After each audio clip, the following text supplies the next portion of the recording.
Hey people, good people, my people, CORELiA LORRAiNE here, and I'm doing something I haven't done, girl, child, bruh, in a long time. I got a song for you.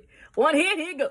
Welcome back, y'all. CORELiA LORRAiNE here, giving y'all the first tutorial video I've made in 2 years for an original arrangement that I've created. This time, we're gonna dive into SZA's Good Days. I've created a beginner level tutorial for all of y'all who are interested in playing the piano at a beginner level. Show it off to your friends and fam this Labor Day and throughout the holiday season.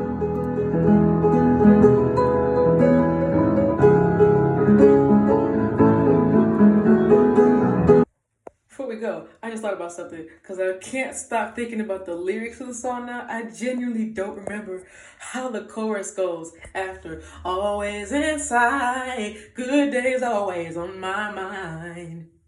Are those the right lyrics? Good days always on my mind. Tell me if that's right or wrong because I don't know. But what do I know? I'm just the pianist. Make sure my ponytail's right. Good people, not people. Try it again. Oh, haven't done one of these in ages. Oh. Okay, so first things first, we gotta have a theme. We gotta have a key. The key is E major. That is in the dead center, middle of the keyboard. We have middle C.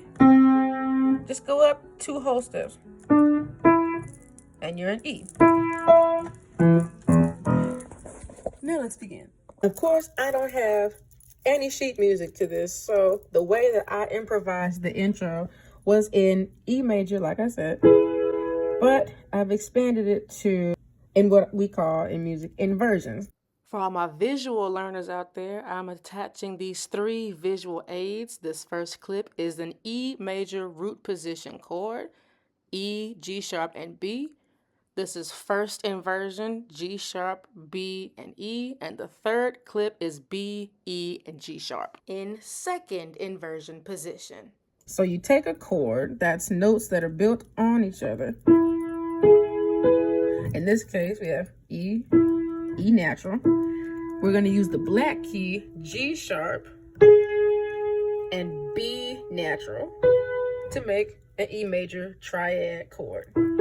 But when you invert it, what you're doing is you're replacing the bottom note and putting it on the top of the chord. So in other words, E will now be moved up here. Now we're in first inversion. So instead of the root position, we're in first inversion. And if we invert it a second time, G sharp is going to be here. So invert it one more time. B is on the bottom, then E, now G sharp. But what we're going to do in the lower octave is play the root chord inverted to second position. So B natural is on the bottom, followed by E, then G sharp. And to widen out the chord to make it an octave, I add an extra B. Before we get into our next definitions, check out this background. It's so cute and it ties right into the theme with SZA's album cover, SOS, where the song Good Days actually comes from. The way I describe what an octave is, my own personal definition, it's a music interval where a note is doubled either on top of or below the original note. So, this diagram perfectly explains what I'm talking about. You have the exact same notes in order on the top line and the bottom line, C, D, E, F, G, A, B, and it starts over again after C. You have the exact same notes going up the scale or the arrangement of notes in order. The only difference is our vocab words you see on the screen, the treble clef and the bass clef. The treble clef is the symbol in the top left corner underneath the phrase C major. The treble clef is primarily where your right hand will be positioned from middle C, which is the first note with the number 1 above it, all the way to the upper register and the last note on the piano. In reverse, in the Bottom line, you have the bass clef. That is the symbol underneath the treble clef, primarily where your left hand will be positioned from the middle C range all the way to the bottom register on the piano. And as you see here, in relation to our song that we're diving into with SZA's Good Days, this is the exact scale that we're focusing on in E major. E, F sharp, G sharp, A, B, C sharp, D sharp, and E.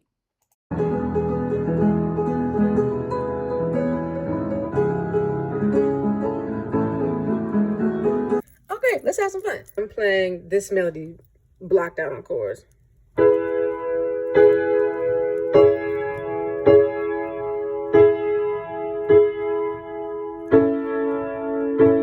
Aha, another chord has entered the chat. We're introducing C sharp this time. So in A major, that's A, C sharp, and E natural.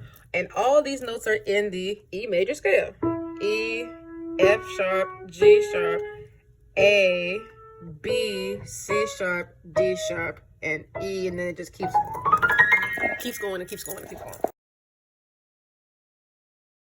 Okay, what you see me about to demonstrate right here is a beginner's version, again, because the whole video is tailored to the beginner pianist. This is not exactly what I did in the original video. This is a modification for anyone that's just learning to play the piano.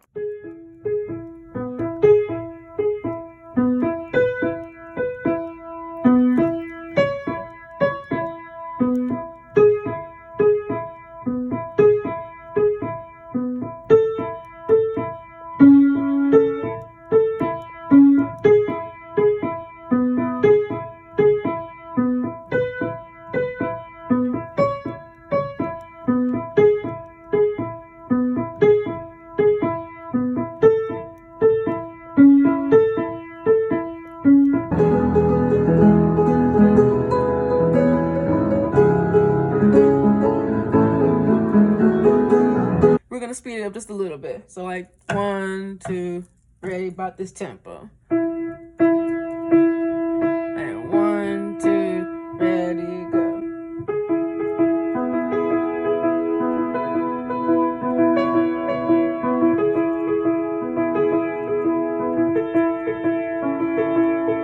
The reason why I have the pedal all the way down when I play that, just for this example, is so y'all can hear how the chords come together at the slower tempo. Because when it's faster, you can't hardly, what is this? You can't tell what the melody is. You can actually hear the melody a little bit clearer when you play it slower with the pedal down. But when you play it faster, take the pedal and only use a little ouch, a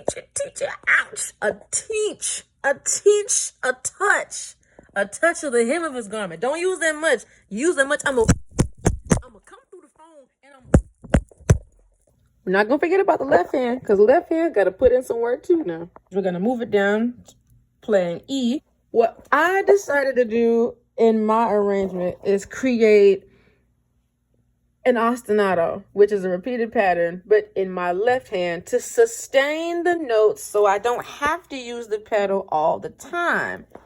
Especially when you have an older piano or an older keyboard and the pedal might not work. So you have to use your skills. I cannot reach from, I'll move up closer so y'all can see.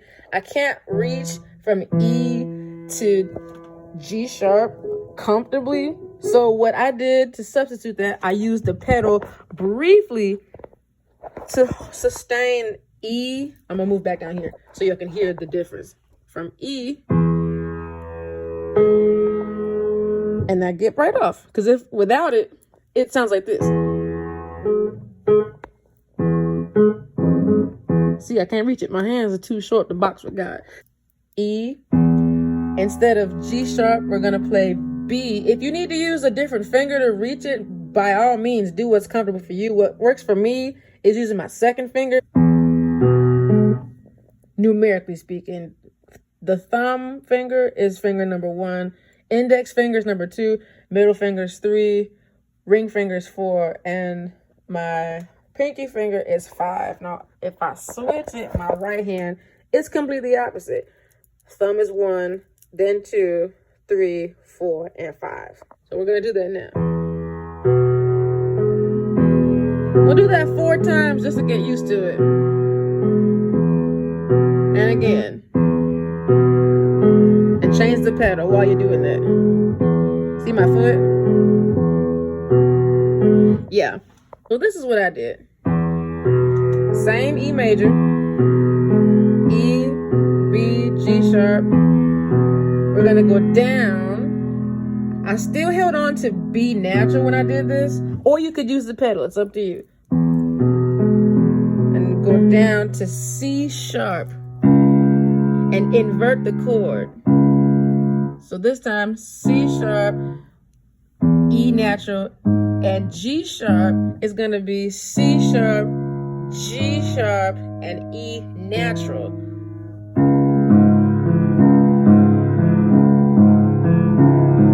It's just this chord, but inverted. Now this time, add A major in the mix. I'm not gonna go and do the 10th. I'm just gonna do a regular octave. But leave out C sharp because we're gonna use it again later. And I don't want it to be too muddied with the other notes in my right hand. So you have to really think about all the notes that you're playing down here. Are they going to complement or contradict what you're doing in your, in this case, right hand? Think about that. Okay, cool. So check this out, man. All right, y'all. Before we put it together, don't forget to review what you did in your right hand so you don't forget when you put your hands together. Second inversion, E major. Right hand. That's your right hand. Now, don't forget that. Which hand was it? Which hand? All right. You better say the one I think you're about to say. All right. Just checking to make sure you're listening. 1, 2, let's review.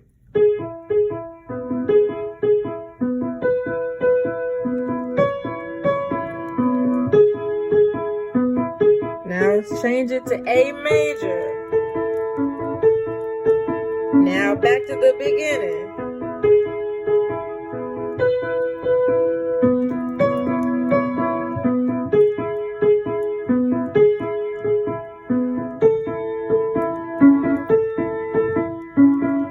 So still play 4 times the E major 10th arpeggio and only play the remaining 2 times. It goes a little something like this. Hit it. 1, 2, ready, go.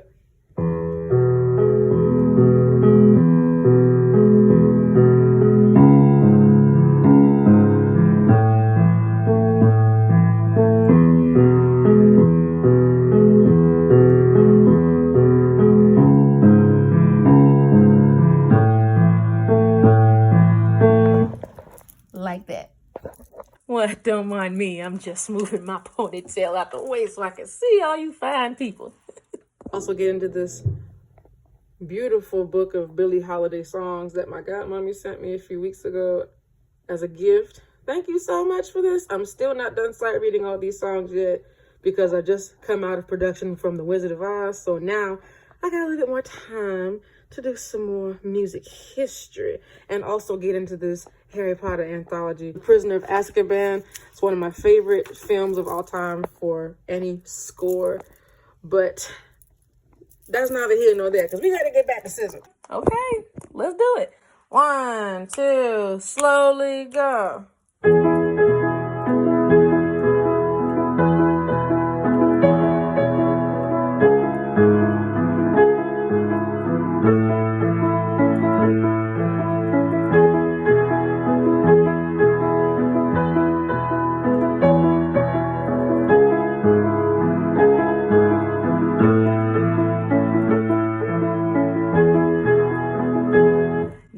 Challenge is to take it a little bit faster. Okay, let me give you a pro tip real quick. What really helped make this sound really close to the record. I also am accenting the notes in a specific way called voicing.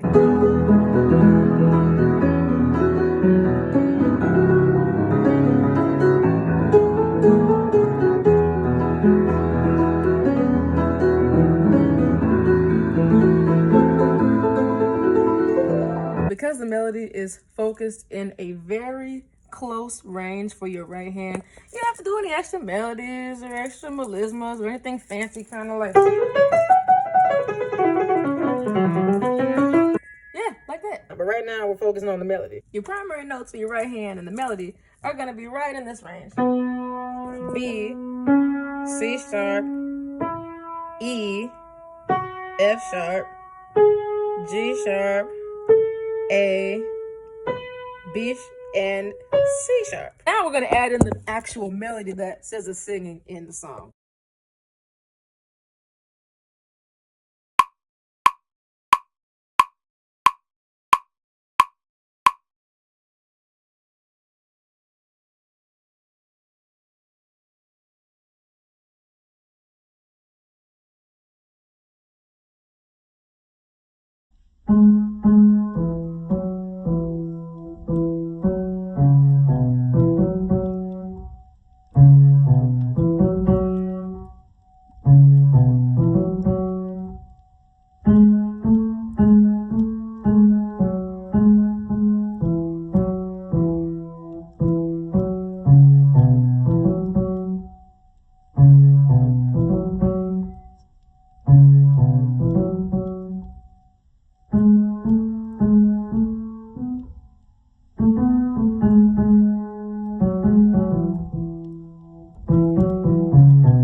If I could guess, I'm not even gonna guess. I'm gonna look at one of my music apps and tell you what tempo we're on.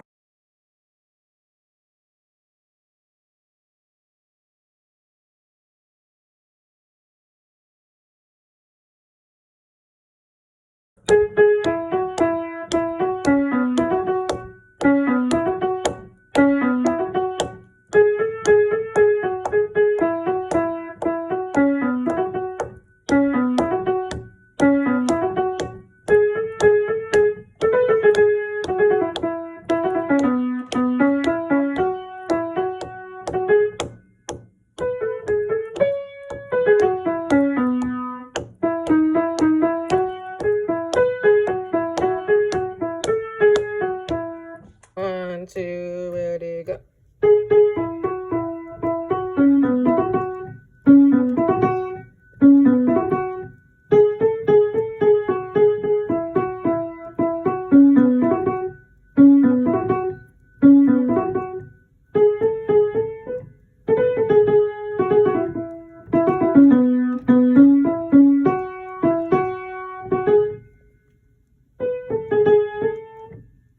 Might have changed the finger position for this one.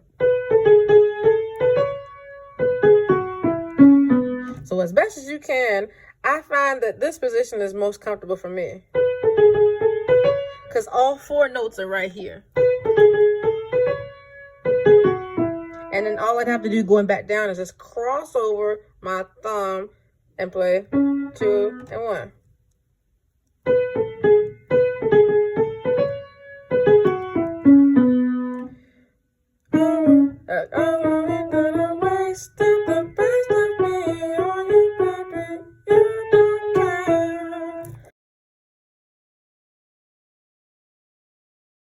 One, slower now. 1, 2, here we go.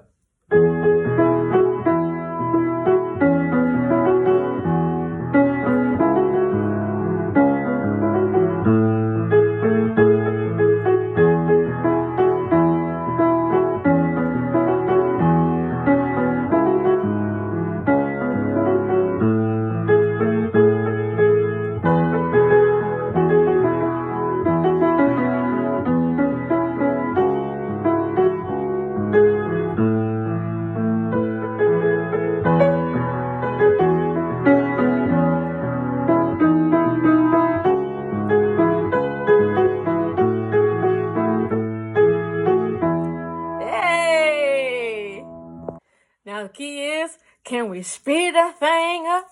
Speed that thing up. Can we speed it, speed that thing up? It all comes down to this.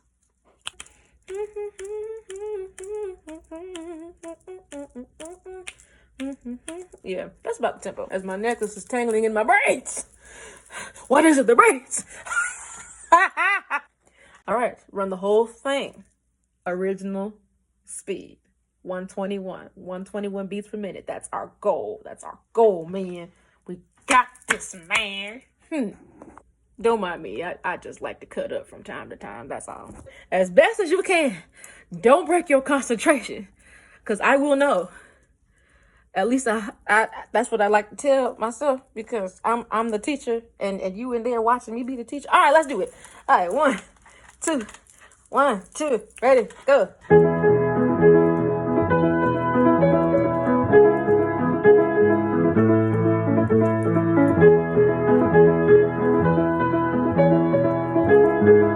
Here we go. Let's do it.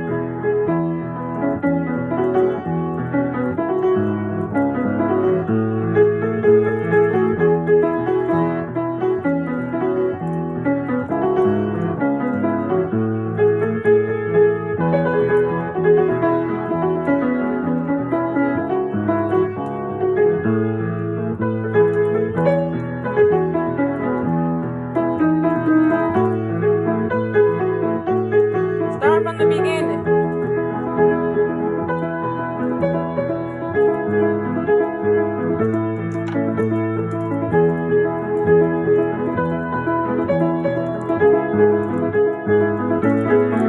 Here we go.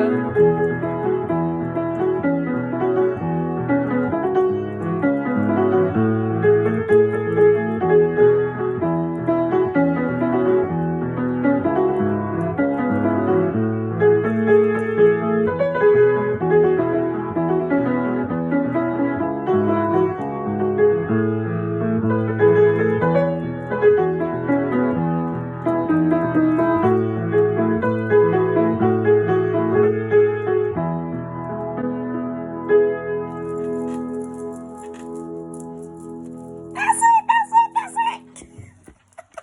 We did it. We're at the finish line. That's all the time we have for today.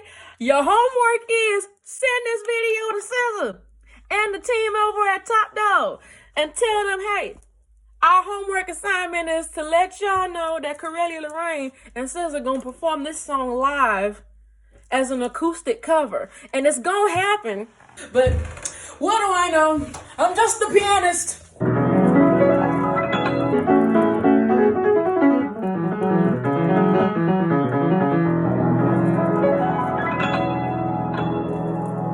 Don't forget your homework. Send this to SZA. Bye.